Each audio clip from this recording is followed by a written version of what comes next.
اسلامی کلاسک ادب میں ہم آج شیکسپیئر کے بارے میں آپ کو بتائیں گے۔ شیکسپیئر 1564 عیسوی میں انگلینڈ کا علاقہ ہے وارک شائر، وہاں پہ پیدا ہوئے اور اسی جگہ پر انہوں نے ایک گرامر اسکول سے تعلیم حاصل کی اور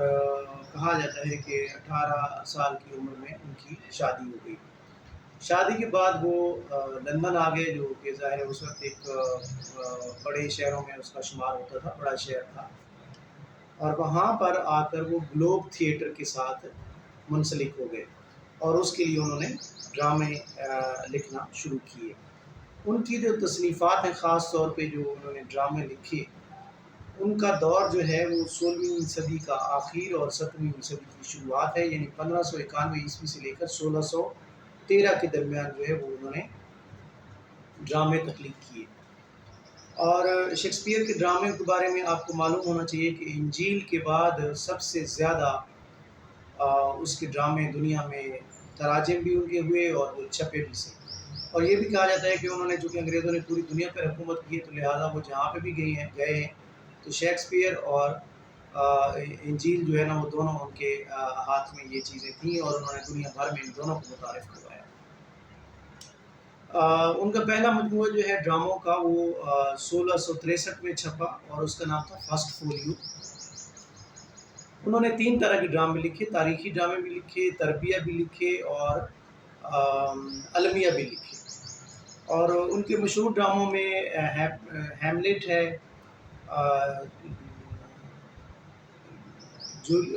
اس کے بعد 12th نائٹ ہے، اور ایز یو لائک اٹ ہے، اور رومیو اینڈ جولیٹ ہے، اور اس کے علاوہ لوز لیبرز لاسٹ ہے، اور اس کے علاوہ جس کو ہم آج جس کا ہم ذکر کریں گے دا کامیڈی آف ایررز ہے، اور جس کے اوپر ہم بات کریں گے آپ کے کورس میں جو شامل ہے اوتھیلو ہے۔ ان کے بارے میں یہ کہا جاتا ہے کہ جو ان کی تاریخی ڈرامے ہیں، وہ الزبتھ جو دور تھا، ملکہ الزبتھ کا، اس زمانے میں ظاہر ہے وہ کالونیز وغیرہ کے سلسلے میں ان کی جو فوجی قیادت تھی اس کو بڑا پورٹرے کیا جاتا تھا اور اس کے اوپر بڑا فخر کیا جاتا تھا، تو یہ اس کو بیس بناتے ہیں۔ باقی جو ان کے ڈرامے ہیں وہ انسانی نفسیات اور انسانی المیوں کے اوپر بات کرتے ہیں اور انسان کے جتنے بھی مسائل ہیں ان کے اندر اس کو پیش کیا جاتا ہے۔ لیکن ایک اور جو ان کے ڈراموں کی خصوصیت ہے وہ یہ ہے کہ وہ انسانی عظمت کو ہمیشہ انہوں نے اپنے ڈراموں میں ترجیح دی ہے، اور وہ کسی نہ کسی فکر اور سوچ کو بھی پروان چڑھاتے ہیں، اور ان کے جو ویورز ہیں ڈرامہ دیکھنے کے بعد وہ کسی نہ کسی نتیجے پر بھی پہنچنے کی کوشش کرتے ہیں۔ ان کی وفات جو ہے وہ 1616 میں ہوئی، اور وہ یہ جو دور ہے، اس دور میں ان کے ہاں انہوں نے نظمیں بھی کہیں، لیکن ان کا جو زیادہ جو شہرت ان کو ملی وہ ان کو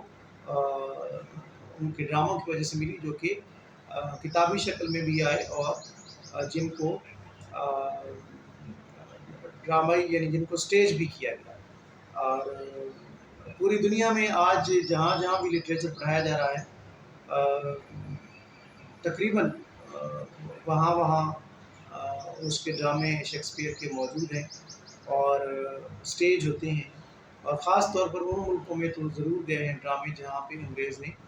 اپنی کالونیز بنائی اور وہاں پر انہوں نے